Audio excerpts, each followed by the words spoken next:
না 83 জন। ওরে my goodness, তাহলে তো 50% মতো, আর একটু বেশি হওয়া জরুরি ছিল। আমি স্ক্রিনশট নিয়ে রাখবো কারা কারা আছো সেটা, এখন না, আরো একটু পরে নিবো আমি স্ক্রিনশট। তো লেট আস স্টার্ট। আমি স্ক্রিন শেয়ার করছি। ফাহাদ, আমরা গত ক্লাসে কি পড়েছিলাম? স্যার মনে আমাদের আছে কারো? লাস্ট ক্লাস তো বিভাগে হয়েছিল। বেশ আগে, হ্যাঁ বেশ আগে হয়েছিল, বিভাগে হ্যাঁ। স্যার ওই যে information sir information society sir. Information society পুরোটা হ্যাঁ, শেষ হয় ঠিক নাই, আছে, অলমোস্ট ঠিক আছে। শেষের দিকে ছিল, আর লাস্ট একটু বাকি ছিল। আচ্ছা, আমি ইনফরমেশন কমন সোসাইটি, ফিচারটা বাকি ছিল। হ্যাঁ ওটা আদৌ লাগবে কিনা আমি একটু দেখি। আমি ইনফরমেশন সোসাইটির প্রেজেন্টেশনটা খুলি। তোমরা কি স্ক্রিনের মধ্যে প্রেজেন্টেশন দেখতে পাচ্ছ এখন? জি স্যার। এটা লাগবে না। ইনফরমেশন সোসাইটির definition, processes leading to the information society, কোন কোন প্রক্রিয়ার কারণে ইনফরমেশন সোসাইটি সম্ভব হয়েছিল, ইনফরমেশন সোসাইটি ফেজ গুলা, information rich society, information based society, information dominated society. I don't think we need any more common features of information society, dimensions, এগুলো লাগবে না আমাদের। এই ঠিক প্রশ্নটা, আছে এটা স্যার। এই টপিকের জন্য এটাই এনাফ।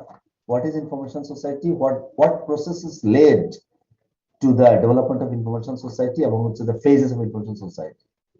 তোমরা যারা একটু সিরিয়াস স্টুডেন্ট তারা এই জিনিসগুলোকে আরেকটু এনরিচ করে নিতে পারো। ধরো ডিফিউশন অফ আইটি, ধরো এই যে এটা আইটির প্রচার, তো আইটি কিভাবে, আইটি ছড়িয়ে পড়ার কারণে ইনফরমেশন সোসাইটি সম্ভব হয়েছে। এই ক্ষেত্রে তোমাদের নিজেদের মতো করে তোমরা এখানে আরো ইনফরমেশন টেকনোলজির উদ্ভব বিকাশ এটা সম্বন্ধে দু চারটা যুক্ত করতে। আমি বরং এনকারেজ করবো যে তোমরা যদি এটা আরো কিছু যুক্ত করতে পারো। আমি যুক্ত করে যদি আমাকে দেখাতে চাও সেটাও করতে পারো, ইউ আর ফ্রি। আমি আমাদের নতুন টপিক শুরু করছি। আজকে আমরা ইন্টেলেকচুয়াল প্রপার্টি রাইটস নিয়ে কথা বলবো, আইপিআর। তোমরা আইপিআর এর সঙ্গে পরিচিত? এটা শুনেছো? জি স্যার। কম্পাক্তার কথা বলো। হ্যাঁ হ্যাঁ, আনমিউট করেছো তুমি। বলো তুমি আইপিআর কথাটা শুনেছো কিনা? এমনি শুনছি স্যার, কপিরাইট, পেটেন্ট এগুলি এটার মধ্যে অন্তর্ভুক্ত না? Exactly, yes yes yes yes. Copyright, patent এগুলাও আইপিআর এর অংশ। Very good. তুমি কি হলে না বাসায়? স্যার আমি তো বাসায়। কোথায়? স্যার মিরপুর 11-তে থাকি। বাড়ি কোথায়? ব্রাহ্মণবাড়িয়া? স্যার ঢাকাতেই থাকি সব সময়। গ্রামের বাড়ি কোথায়? কুমিল্লা। আমি এই জন্য ব্রাহ্মণবাড়িয়া বললাম, আমার কাছে একটু যেন মনে হলো। আচ্ছা ঠিক আছে, ইন্টেলেকচুয়াল প্রপার্টি রাইটস। ও বললো, শম্পা বললো যে এটা ও ইয়ের কথা শুনেছে, কপিরাইটের কথা শুনেছে, পেটেন্টের কথা শুনেছে। এগুলো ইন্টেলেকচুয়াল প্রপার্টি রাইটের অংশ। ইন্টেলেকচুয়াল প্রপার্টি রাইট যদি একটা আমব্রেলা হয়, তার মধ্যে আছে copyright, patent, industrial design, geographic indicator, এরকম অনেকগুলো। আজকে আমরা এগুলো সম্বন্ধে বেসিক ইনফরমেশন গুলো জানবো। প্রথমে জানা দরকার যে ইনফরমেশন সোসাইটি পড়তে গিয়ে আইপিআর কেন পড়ছি, কারণ আমরা বলছি আমরা একটা ইনফরমেশন বেসড সোসাইটিতে বাস করছি, এবং ইনফরমেশন বেসড সোসাইটিতে তথ্যের মাধ্যমে আমি যদি কোনো কিছু উদ্ভাবন করি, আমার সৃজনশীলতা বহিঃপ্রকাশ ঘটাই, সেইটার উপর রাইটটা আমার। আইন আমাকে সেই অধিকার দিয়েছে। এই জিনিসটা আমাদের জানা দরকার, আমরা যেন আরেকজনের রাইট ভঙ্গ না করি। তথ্যের উপর যে অধিকার, সেটা হচ্ছে ইন্টেলেকচুয়াল প্রপার্টি রাইট। মানে তথ্য ভিত্তিক আমার সৃজনশীলতার যে বহিঃপ্রকাশ, সেটার উপর যে আমার অধিকার, সেটার নাম হচ্ছে আইপিআর। তো লেট আস স্টার্ট। আবার বলছি, ক্লাসের নিয়ম কানুন তোমরা মিউট করে রাখবে। ক্লাস চলবে, প্রয়োজন বোধে আমি এখানে নাম দেখতে পাচ্ছি, প্রশ্ন করব যাকে আমার ইচ্ছা, যাতে করে তোমরা ক্লাসের সঙ্গে সংযুক্ত আছে কিনা বুঝতে পারি। তারপর ক্লাসের শেষের দিকে যেটা হবে সেটা হচ্ছে আমি স্ক্রিনশট নিব, কারা কারা ক্লাসে ছিল সেটা আমি অ্যাটেন্ডেন্স খাতা তুলে দিব। আগামী ক্লাসে বলা যায় না, আমি অ্যাটেন্ডেন্স খাতা নিয়ে বসতে পারি।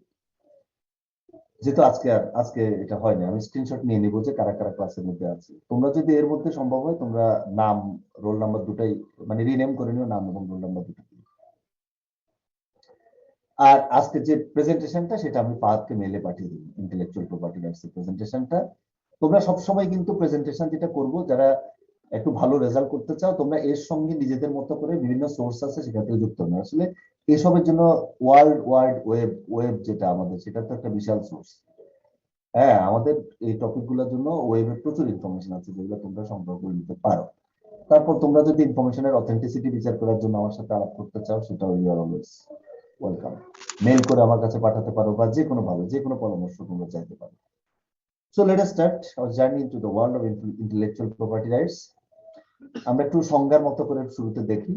বলছে intellectual property rights are a set of rights associated with creations of the human mind. বলছে আইপিআর হচ্ছে কিছু অধিকারের সমষ্টি যেগুলা মানব মনের সৃজনশীলতার সঙ্গে সম্পর্কিত। সৃজনশীলতার বহিঃপ্রকাশ, সৃষ্টি, উদ্ভাবনী সক্ষমতাকে কাজে লাগিয়ে মানুষ যা সৃষ্টি করে তার সঙ্গে সম্পর্কিত কিছু অধিকার। কোনো কিছু একটা যদি আমি সৃষ্টি করি এটা আমার হওয়ার কথা, অধিকারটা আমার হওয়ার কথা। মিউট করে নাও সবাই। If someone creates something, invents a product, writes a program, lyrics, etc., he or she is engaged in the process of creating intellectual property, which, like any other property, he or she can sell, license, gift, etc. বলছে যদি কেউ কোনো কিছু সৃষ্টি করে, উদ্ভাবন করে, একটা প্রোগ্রাম, কম্পিউটার প্রোগ্রাম লিখে, একটা গানের কথা লিখে, এক্সাম্পল দিল, যদি এইসব কাজ করে, মিউট করো, যদি এইসব কাজ করে তাহলে সে নিজেকে কিসের সঙ্গে সম্পৃক্ত করলো? ইন্টেলেকচুয়াল প্রপার্টি সৃষ্টি করলো। সে মেধাসত্ব, ইংরেজিতে বাংলা বলে মেধাসত্ব সৃষ্টি করলো, যেটি অন্য কোনো প্রপার্টির মতোই সে বিক্রি করতে পারবে, একটা নির্দিষ্ট লাইসেন্সের আন্ডারে কাউকে ইউজ করতে দিতে পারবে, উপহার দিতে পারবে, যা খুশি করতে পারবে। জিনিস যদি আমার হয়, আমার সৃষ্টি হয়, তাহলে এটা নিয়ে আমি যে কোনো কিছু করার অধিকার আমার আছে। আমি চাইলে কাউকে গিফট করে দিতে পারবো, চাইলে বিক্রি করতে পারবো, চাইলে এটা নিয়ে ব্যবসা করতে পারবো, চাইলে মানুষের সঙ্গে শেয়ার করতে পারবো, যা খুশি। তাহলে what is intellectual property rights? Intellectual property rights কিন্তু প্লুরাল, একটা রাইট না, it's a collection of rights, combination of rights. So intellectual property rights is a collection of rights, is a set of rights যেটি যুক্ত হচ্ছে মানুষের সৃজনশীলতার সঙ্গে, মানুষের সৃষ্টিশীলতার সঙ্গে। সৃষ্টিশীল, সৃজনশীল মানুষ নতুন কিছু উদ্ভাবন করলে সেটা বিক্রি করার, শেয়ার করার, লাইসেন্সিং করার, এমনকি উপহার দিয়ে দেওয়ার অধিকার তার আছে। এটা এই রাইট গুলাই হচ্ছে আইপিআর। আইপিআর এর দুটা ধাপ, দুটা অংশ, দুটা ধারা, দুরকম। একদিকে আছে ইন্ডাস্ট্রিয়াল প্রপার্টি, যার মধ্যে আছে বাণিজ্যিক, শিল্প, এই সমস্ত উদ্ভাবন। বলছে ইনক্লুডস প্যাটেন্টস, ওই যে সম্পা একটু প্যাটেন্টের কথা বললো, patents for inventions, trademark, industrial design এবং জিওগ্রাফিক্যাল ইন্ডিকেশনস। তাহলে একদিকে আছে ট্রেডমার্ক, প্যাটেন্ট, ইন্ডাস্ট্রিয়াল ডিজাইন এবং জিওগ্রাফিক্যাল ইন্ডিকেশন, চারটা জিনিস। আরেকদিকে আছে কপিরাইট। কপিরাইটে বেসিক্যালি সাহিত্য এবং উদ্ভাবনী কর্ম। বলছে copyright covers literary works such as novels, poems and plays, films, music, artistic works, drawings, paintings, photographs, sculptures, architectural design, এই সবগুলাই হচ্ছে কপিরাইট। তাহলে দেখা যাচ্ছে একটা হচ্ছে শিল্প, ব্যবসা বাণিজ্য ওইদিকে, আরেকটা হচ্ছে সাহিত্য এবং সৃজনশীলতার সঙ্গে সম্পর্কিত। তাহলে আইপিআর এর পরিধিটা অনেক বড় এবং আইপিআর কে আমরা দুই ভাগে ভাগ করতে পারি। একদিকে আছে ইন্ডাস্ট্রিয়াল প্রপার্টি, আরেকদিকে আছে কপিরাইট। পারিহা তাসনিম, কথা বলো। স্যার আসসালামু আলাইকুম। ওয়ালাইকুম আসসালাম। হল না বাসা? হল স্যার। কোন হল? শামসুন্নাহার। Very good. খুব পাশে, আমি খুব কাছে থেকে আসলে ক্লাসটা নিচ্ছি তোমার। তুমি আমার এখানে বাউন্ডারি পরেই শামসুন্নাহার। তো তুমি তোমার রুম থেকে করছো ক্লাস? জি sir. Good, very good. Intellectual property rights এর যে সংজ্ঞাটা দিলাম, জি যে মানুষ তার সৃজনশীলতার বহিঃপ্রকাশ ঘটিয়ে যা কিছু সৃষ্টি করে তার উপর তার অধিকার আছে, সেই জি অধিকারটা ইন্টেলেকচুয়াল প্রপার্টি রাইট নামে পরিচিত। তুমি এটা বুঝতে পেরেছো? জি স্যার। ওকে, ফাইন। এখন প্রশ্ন করবো আশরাফুল ইসলাম। আসসালামু আলাইকুম স্যার। ওয়ালাইকুম আসসালাম। আশরাফ হলে? জি স্যার, হলে। কোন হল? স্যার কবি জসিমউদ্দিন হল। Very good, very good. এই যে তোমার সামনে যে স্ক্রিনটা দেখতে পাচ্ছ, ইন্টেলেকচুয়াল প্রপার্টি রাইটস এর সংজ্ঞা দিলাম, তারপর বলছি যে দুটা ভাগে বিভক্ত, ইন্ডাস্ট্রিয়াল প্রপার্টি, কপিরাইট। ইন্ডাস্ট্রিয়াল প্রপার্টিতে আছে patent, trademark, industrial design, geography, এগুলো সব কিছু ব্যবসা বাণিজ্য শিল্প এসবের সঙ্গে যুক্ত। আর কপিরাইট মূলত সৃজনশীলতা, সাহিত্য, হ্যাঁ, কম্পিউটার প্রোগ্রাম ওটার মধ্যে আছে। দেখো স্যার সত্য এই যে ইন্ডাস্ট্রিয়াল সোসাইটির এই যে প্যাটার্ন গুলা, এটাও তো এক ধরনের স্যার ক্রিয়েটিভিটি, তাহলে এটা আলাদা হ্যাঁ, সব ক্রিয়েটিভিটি, কিন্তু যে ক্রিয়েটিভিটিটা ব্যবসা বাণিজ্য টাকা পয়সা বানানোর ফোকাস, সেটা হচ্ছে ইন্ডাস্ট্রিয়াল প্রপার্টি, ইন্ডাস্ট্রির সঙ্গে যুক্ত। আর যেটা সাহিত্য শিল্প এগুলোর সঙ্গে যুক্ত, সেটা কপিরাইট। আচ্ছা আচ্ছা স্যার। বুঝা গেছে? জি স্যার। স্যার এটা কি দুই ভাগে ভাগ করা যায় না, মেধা সত্য আর লেখ সত্য? না, এইরকম লেখ সত্য কোনো নাম নাই। আহ যেটা তোমার মেধা সত্ত্ব, সেটা হচ্ছে ইন্টেলেকচুয়াল প্রপার্টি রাইট। টোটাল জিনিসটাই, এই যে কপিরাইট দেখতে পাচ্ছ, এটা intellectual property right, industrial property intellectual property right. এবং এটা দুটো অংশ, একটা হচ্ছে ইন্ডাস্ট্রিয়াল প্রপার্টি, একটা হচ্ছে কপিরাইট। পুরাটাই আইপিআর। তাহলে আমরা আগাই। জি জি। স্যার। ওকে, তোমরা কোনো কিছু বুঝতে না পারলে আমাকে বলবে। বাম দিকে খেয়াল করো, ইন্ডাস্ট্রিয়াল প্রপার্টির মধ্যে চারটা জিনিস বলেছে: patent, trademark, industrial design, geographical indication. এখন আমরা একটা একটা করে জানবো, কাকে প্যাটেন্ট বলে, কাকে ট্রেডমার্ক বলে, কাকে ইন্ডাস্ট্রিয়াল ডিজাইন বলে, কাকে জিওগ্রাফিক্যাল ইন্ডিকেশন বলে, তারপর কপিরাইটে যাব। তাহলে আমাদের আলোচনা শুরু হচ্ছে প্যাটেন্ট দিয়ে। তোমরা প্যাটেন্ট শুনেছো, প্যাটেন্ট কথাটা তোমরা অনেকবার শুনেছো। আমরা এখন দেখি যে প্যাটেন্ট কোন জিনিসকে দেওয়া হয় সরকারের পক্ষ থেকে। A patent is an exclusive right granted for an invention. A patent হচ্ছে একটা বিশেষ অধিকার, একদম ওনাকে দিয়ে দেওয়া হলো। কিসের জন্য? কোন একটা উদ্ভাবনের জন্য। তিনি তার বুদ্ধিমত্তা প্রতিভা খাটিয়ে কোন একটা উদ্ভাবন করলেন, একজন বিজ্ঞানী, তখন তাকে পেটেন্ট দেওয়া হবে। A product or process, ইনভেনশনটা কি হতে পারে? একটা পণ্য হতে পারে বা একটা প্রক্রিয়া হতে পারে, that provides a new way of doing something, যা দিয়ে কোনো কাজ করার নতুন একটা পথের সন্ধান দেয়া যেতে পারে। যেমন ধরো, চা তো সবসময় উৎপাদন করা হচ্ছে, শত বছর ধরে, হাজার বছর ধরে। কেউ যদি সেই চায়ের পাতায় থাকলে উৎপাদনে, চা পাতা থেকে চা বানানোর নতুন একটা টেকনিক তৈরি করলেন, তিনি সেটা প্যাটেন্ট করতে পারেন। তিনি কিন্তু চাকে নতুন করে উদ্ভাবন করেন না, চা তো উদ্ভাবিত হয়ে আছে। চা পাতা থেকে চায়ের গুঁড়া বের করার নতুন একটা কৌশল তৈরি করলে এটা প্যাটেন্ট করা যাবে। বলছে এটা নতুন একটা পণ্য হতে পারে, আবার নতুন একটা প্রক্রিয়া হতে পারে। কোনো কাজ করার, যে প্রক্রিয়া আগে কেউ কোনোদিন করে নাই, যে প্রক্রিয়া কাজটাকে আরো সুন্দর করলো, সহজ করলো। যদি প্রক্রিয়া কাজটাকে জটিল করে, তাকে প্যাটেন্ট দিবে না, বলবে আপনি তো আরো কাজটা আরো সর্বনাশ করে দিয়েছেন। প্যাটেন্ট করতে হলে কাজটা আরো সহজ হতে হবে, আরো ইফেক্টিভ হতে হবে, ভালোর দিকে যেতে হবে। or that which offers a new technical solution to problem, বা কোন একটা সমস্যা যেটা আমরা অন্যভাবে সমাধান করতাম, আপনি এখন নতুন একটা পথ দেখিয়ে দিলেন। সবকিছু প্যাটেন্ট করা যাবে। স্যার তাহলে কিসে? হ্যাঁ, একটা পণ্যকে প্যাটেন্ট দেওয়ার জন্য কিছু তো বৈশিষ্ট্য রয়েছে, যেরকম শিল্পগত উপযোগ থাকতে হবে, দেশের আইন দ্বারা বৈধ থাকতে হবে, এরকম। অবশ্যই।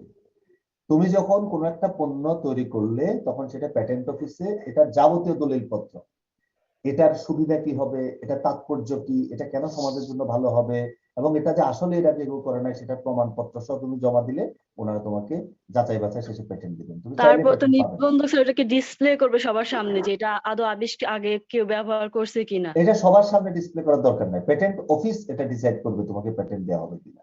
পেটেন্ট দেওয়ার পর তুমি এটা বাজারে ছাড়বে, সবার সামনে ডিসপ্লে করার কিছু নাই। পেটেন্ট, সরকারের কপিরাইট এবং পেটেন্ট অফিস আছে, সেখানে জি, যথেষ্ট স্যার। যোগ্য ব্যক্তিরা বসে আছেন। তুমি তাদের কাছে কাগজপত্র সাবমিট করবে, তারা হয়তো 1 মাস পরে 2 মাস পরে যাবতীয় বিচার বিবেচনা করার পর তোমাকে এটা পেটেন্ট দিবে। বুঝা গেছে? জি স্যার। স্যার আমার একটা প্রশ্ন ওনারা ছিল। যদি পেটেন্ট এটা না দেয়, ওনারা যদি মনে করে এটা পেটেন্ট পাওয়ার যোগ্য না, তাহলে মানুষের হাজার হাজার মানুষের ডিসপ্লে করে তোমার কোনো লাভ হবে না, এটা আইনগত স্বীকৃতি পাবে না। স্যার আমাদের যে ন্যাশনাল প্যাটেন্ট অথরিটি আছে স্যার, হুম, হুম। এরাই তো আমাদেরকে প্যাটেন্টের হ্যাঁ, অনুমোদন কপিরাইট দেয়। এন্ড পেটেন্ট অফিস আছে, ইয়েস। স্যার যদি সেখানে বিভিন্ন বিষয় স্পেশালিস্ট আছেন, তারা যাচাই বাছাই করে পেটেন্ট দিবেন। বলো। স্যার ইন্টারন্যাশনালি এরকম কোন অথরিটি আছে কি যারা প্যাটেন্ট অনুমোদন দেয়? প্রত্যেক দেশের জন্য আলাদা আলাদা করে পেটেন্ট আছে। তুমি যদি আজকে অন্য দেশে থাকো, তাহলে তুমি সেখানে যাবে, তোমার ওই দেশের প্যাটেন্ট অথরিটি থেকে, কোনো একটা দেশের প্যাটেন্ট অথরিটি থেকে প্যাটেন্ট নিতে হবে। তুমি আজকে সুইজারল্যান্ডে বাস করলে ওখানে প্যাটেন্ট দিবা। তুমি বাংলাদেশে একটা জিনিস করো, তুমি ইন্ডিয়া থেকে প্যাটেন্ট নিলে, এটা তখন ওই টেকনিক্যাল প্রবলেম আছে। যে দেশে জিনিসটা উদ্ভাবিত হচ্ছে, তুমি সেখানে প্যাটেন্ট অফিসে অ্যাপ্লাই করবে। পৃথিবীতে সমস্ত দেশে প্যাটেন্ট অথরিটি আছে। কেমন? শুধু প্যাটেন্টের কথা বলছি না, আমি কপিরাইট থেকে শুরু করে সমস্ত আইপিআর এর কথা বলছি। আমরা কি আগাবো? জি স্যার।